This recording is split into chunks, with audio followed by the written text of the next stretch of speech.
Greetings, this is Tammy Cooper with the World Class Teaching Program. Thank you for sticking with us and for being with us in this Google Classroom. Once you've reached this point, we're almost at the end. All that's left is for us to talk about your next steps. But at this point, you have already been through the introduction, you have looked at your standards and your 5 core propositions, you're familiar with the resources. You have completed the trainings for components 1, 2, 3, and 4, so you have a good understanding of what each component asks you to do. It's very important that we finish this by bringing you back to the standards because we want to make sure that you achieve National Board certification. So this presentation is very significant. It's going to take everything that we've talked about and kind of embody it all together as we teach you how to embody the National Board certifications. The goals are for you to understand the relationship between the standards, rubrics, and commentary questions and certification. And more importantly, this second bullet is to understand what it looks like to successfully integrate evidence and a standard into your written commentary. So again, this is going to be a very significant training for you. Remember, do not ever forget that these standards for each certificate area are the sole basis for the assessment specifications that frame both the assessment center component and the portfolio components. And again, this comes straight from the scoring guide. Your rubrics align with the standards and the commentary questions align with the rubric. So even component 1, yes, standards are paramount to certification, even at the assessment center. And again, you looked at this in component 1, but again, this is kind of an overview as well. Your component 1 performance, everything that you are assessed on component 1 comes from your standards. And this is from the scoring guide, page 22, where it's leading you to evaluate your performance on component 1. And the very first thing that you're asked is, did you study your standards? So again, the standards are at the heart of everything. Now you already know what the standards are. You know why they exist, okay, and what they are meant for based on the standards and 5 core prop video you watched. So let me warn you a little bit. Just answering the commentary questions without giving thoughts to your standards and 5 core propositions will not lead to certifying. We see a lot of candidates that receive 2.0 or 2.5 scores. Keep in mind 2.75 is certification. And as long as they followed the rules and did not leave out anything or submit something incorrectly, and again, your components has all the directions about how to submit, what to submit in it. The mistake that we see is that the candidates did not embody the standards in their commentary questions. What did they do? Their focus simply became teaching the lesson and answering the questions. And again, that will not lead to certification. So let's take a look a little bit about this. First off, when you open up your component instructions, this is an example of ECGen component 2. On page 1 and 2 of each one, you will see the standard that you are to meet. And this particular component has a lot of standards for this certificate area. However, I will tell you I'm a middle childhood generalist and there's only 4 standards I have to meet in component 2. So this varies by certificate. But the reason this is significant is because in order for you to score well on the component, you have to meet each one of these standards multiple times in multiple ways. That's why we wanted you to do the standards activity and be very familiar with the standards and the different ways that you can meet that standards. And keep in mind, you have to use your standards. You may go beyond and do something that's not in the standards, but the national boards is looking for you to integrate those standards and embody those standards as they are given to you in your standards. So let me ask you this. Once you get ready, how well do you know your standards? Before you begin, have you read through your standards, every word? Have you created a standard notebook or created or completed the standard organizers? Have you composed your written commentary with your standards in front of you? And remember, even before that, even more importantly, did you plan with your standards in front of you? Have you included examples of what the standards look like in action in your classroom? Because again, let's go back a little bit and talk a little bit more about the standards and what it looks like in your classroom. Do your standards look like this? Now this is one of our mentor standards, and you can tell she has really used her standards. But the reason I like to include this picture is just to show you need to interact with your standards and be very familiar with your standards. Have you completed one of the standard activities, the standard organizers, the standard notebook, or the electronic outline of your standards? Remember, this is a self-assessment, and this needs to be done prior to beginning your components. Extremely important that you plan with your standards in front of you. And here we have another example. This is in component 4. Example from MCGen, and you can see there are 6 standards that you would have to meet in your component 4. So as you are planning that component 4, and I would tell you WCTP 601 has planning documents for you for all of the components. We begin all of our candidates with planning documents. But as you are planning those documents and preparing to teach those lessons, you need those standards in front of you. You need to find things in those standards that you want to do to embody and integrate your standards. Because again, after you've done your teaching, if you did not make a focused effort to embody those standards, it's too late after the teaching is done and you've already collected the student work samples, okay? So again, I cannot reiterate how significant it is that you plan with your standards in front of you, and then you write with your standards in front of you. A couple of tips about your standards and your commentary question. Your assessor does not have a lot of time, so your standards need to pop out. They should not have to hunt and see, did you include knowledge of students, diversity, or communication? Keep in mind, your assessors are your certificate area, and they know the standards very well. So again, it should be obvious what your standards are. Everything must flow. Do not just insert a standard if it does not fit. And a good activity we recommend for people, once you've completed your written commentary, go back and color code each one of those standards to see how often you have met it. Keep your rubric, which is aligned to your standards, next to you as you answer your commentary questions. As we talked about earlier in this training, it's the same language in your commentary questions as it is in your rubric. And like when you see the question, how did you create a fair, safe, and equitable learning environment in component 3, everyone has to answer that question. Open up your rubric, and it will actually tell you ways that you can create a fair, equitable, and safe learning environment. So use your rubric to help understand what your assessor is looking for.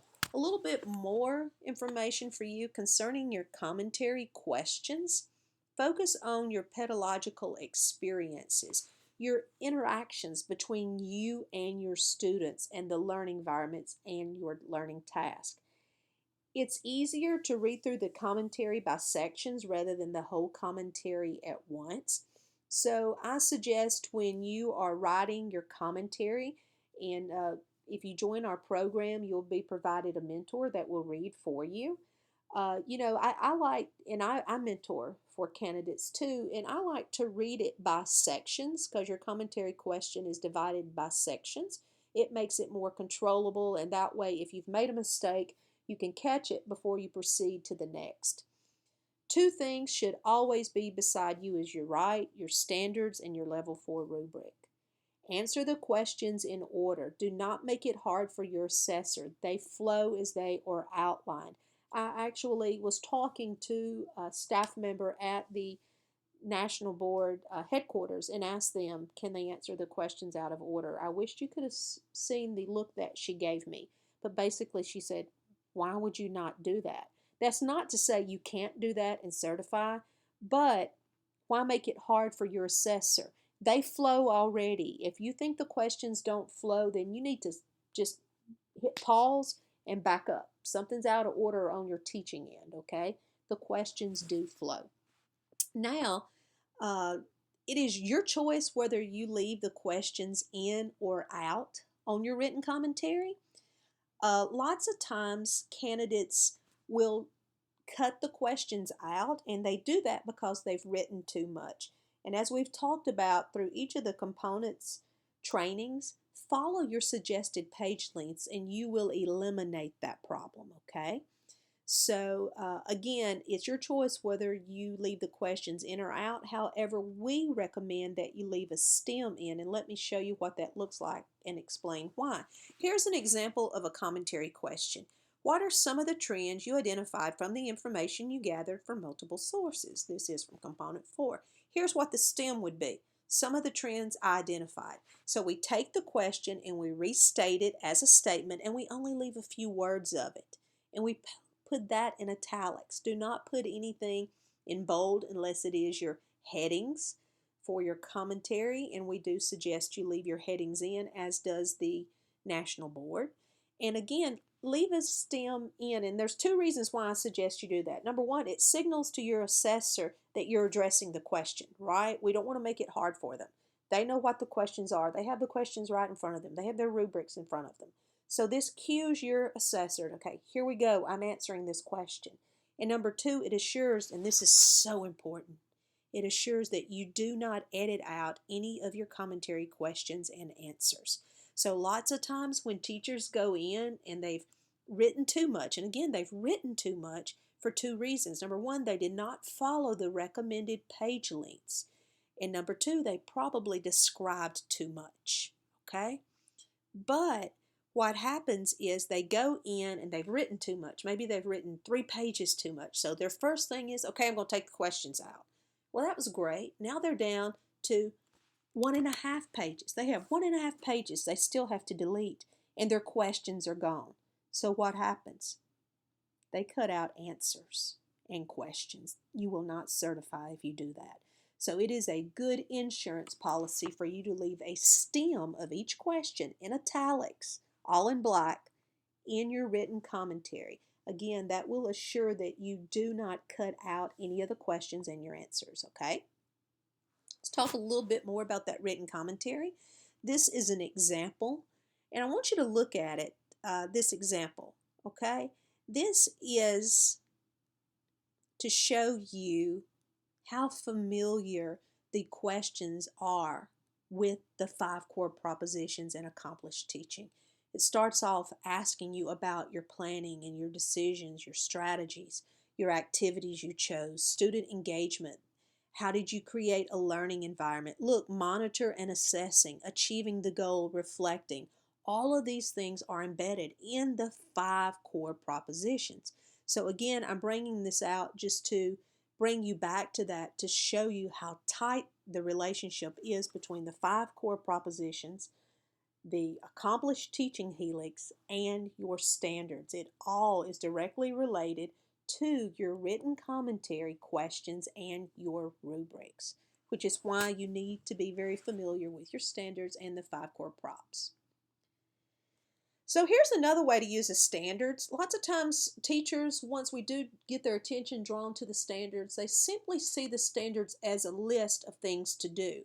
Well, your standards are more than that. This is an example actually from my standards, Middle Childhood Generalist, Standard 4, Content Knowledge, Science. So I want you to look at this. Here it says accomplished teachers, and remember that's buzzwords for National Board Certified Teachers, capitalize on students' prior knowledge. And it tells you, look at what it says, as they design open-ended experience and integrate knowledge and practice that allow students to engage in cognitive, social, and physical practices, to formulate critical questions, to follow their interests. Now that is language of the standards. But look, that's not all your standards do. They don't just list multiple ways to capitalize on students' prior knowledge. They provide an example of what it looks like. For example, accomplished teacher might guide students to in designing an experiment to discover if light reflects from moving from one medium to another. Through experimentation, the teacher facilitates student understanding of refraction and how to observe and record results. The teacher purposely plans instruction. It leads students to discover unifying concepts and generate questions for further experimentation. Accomplished teachers know that doing science is not limited to direct experimentation, but also includes sharing ideas with peers through discourse, using content-specific vocabulary, and developing representations of phenomenon. So do you see this phenomena? So do you see how this actually gives you an example of what it looks like? And look at how specific that is and how in-depth that teaching sequence is. So again, this is a great way to use when you are planning. And like this, they're talking about, what are they talking about? Light. This doesn't mean, you can't say, I'm not teaching light, so this doesn't apply to me. No, this example is not provided to show you how to teach light refraction. This example is provided to show you how an accomplished teacher does all of these things that's listed above, okay? They use the prior knowledge. They design a rich array of open-ended experiences, and this just models how in-depth they go to do those things. So don't forget to do that, because again, remember, we know you have, we're all teachers. I know you have lesson plans. Before the year begins, you already have lesson plans. You have pacing guides.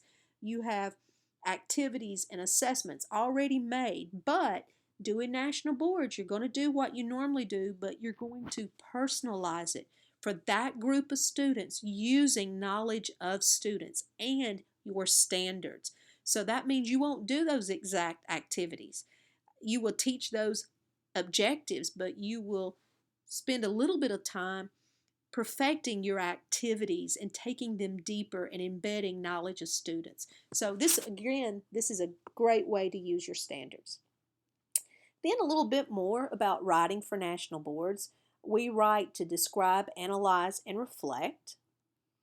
And this is the writing pyramid. We talked about it a little bit earlier, and it just shows you that the bulk of the writing of an MBCT is analysis, your thought process. You have to explain absolutely everything. Your writing is very specific because your writing is your assessor's eyes into your classroom. That's it. Okay? That's it. Now let's talk a little bit about the difference between integrating and embodying your standards, because I've used both of those words a lot and they're not the same thing. When we talk about integrating standards, that is simply using the language of the standards. And I mean, obviously you're going to write using pedagogical terms throughout your commentary. So you will use some of the language of the standards, but that is not enough. That will not certify. You have to follow that with an example, okay? Showing specifically what that standard looked like in action in your classroom, okay? The goal is to embody the standards in your teaching.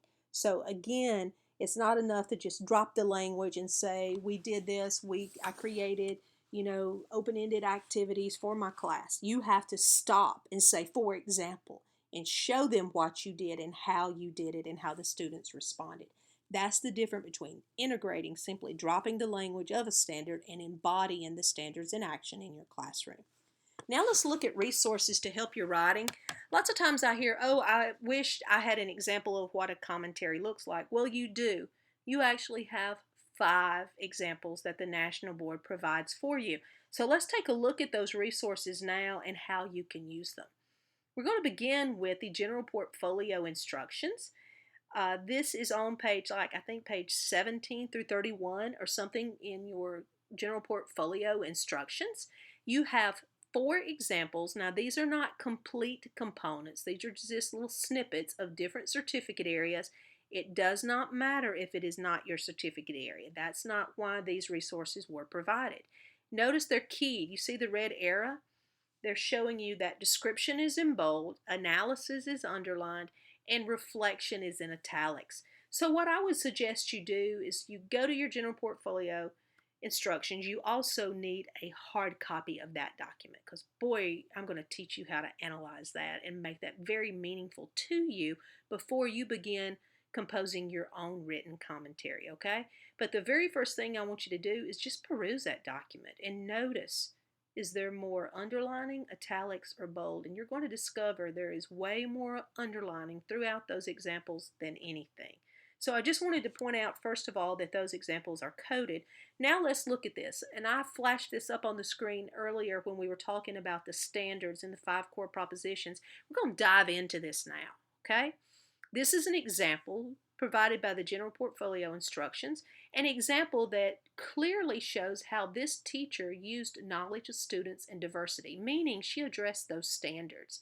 So here, this first paragraph is analysis, but you can see that it is really dropping the language of the standards.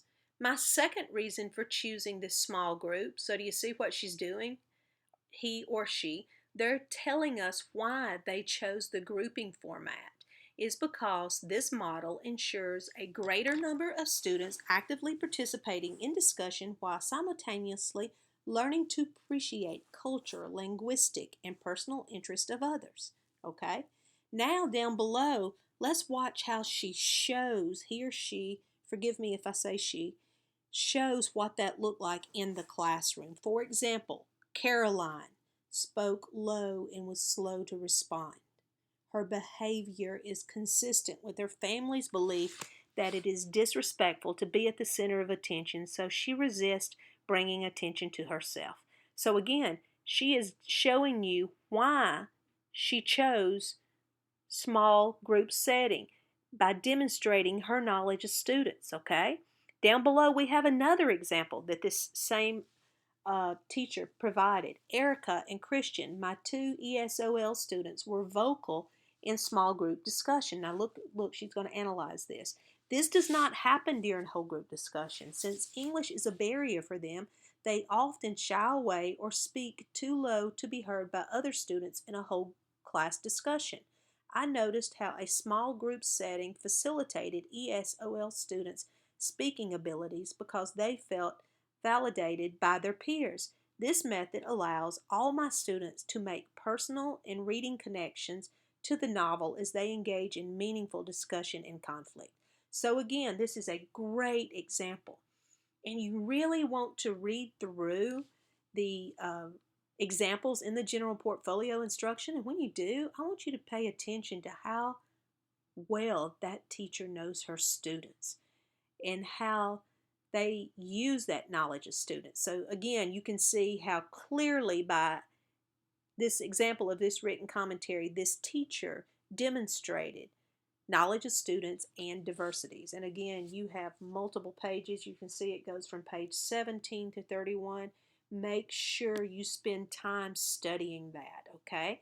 That is how an accomplished teacher in MBCT writes. Often candidates, because National Boards is considered the highest standard in classroom teaching, they think that they have to do just a phenomenal unit, really long, really in-depth, and you don't have room for that. Matter of fact, if you overplan, you're really going to hurt yourself because you're going to want to tell your assessor everything you did, which is descriptive writing. Descriptive writing does not certify.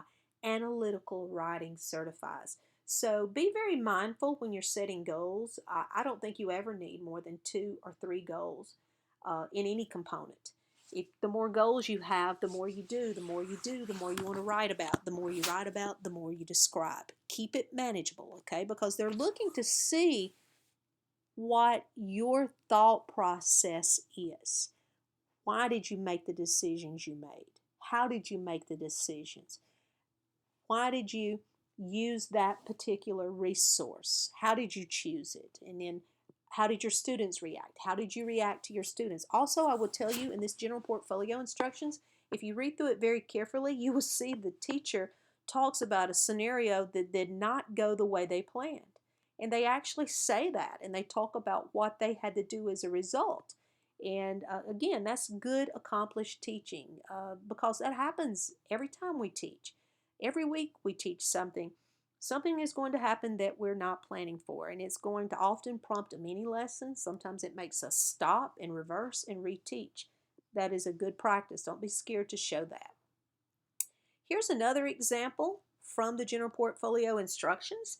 And again, you can see the teacher providing 2 reasons that she chose an instructional format. So this is actually a teacher talking about uh, some video lessons that she did, which is your component 3. And you can see the blue arrows, my first reason, my second reason. For example, for example. So again, we don't just drop the language. We are always doing, for example, calling names. You have to be specific. Yes, of course, you're going to use some collective nouns like group and class, but not all the way through. If you use those words all the way through your written commentary, you will not certify. You have to get down and go deep and show specifically how your classroom interacted and responded. You have another resource now. That was your first sample. Okay, I told you had 5 samples of commentaries.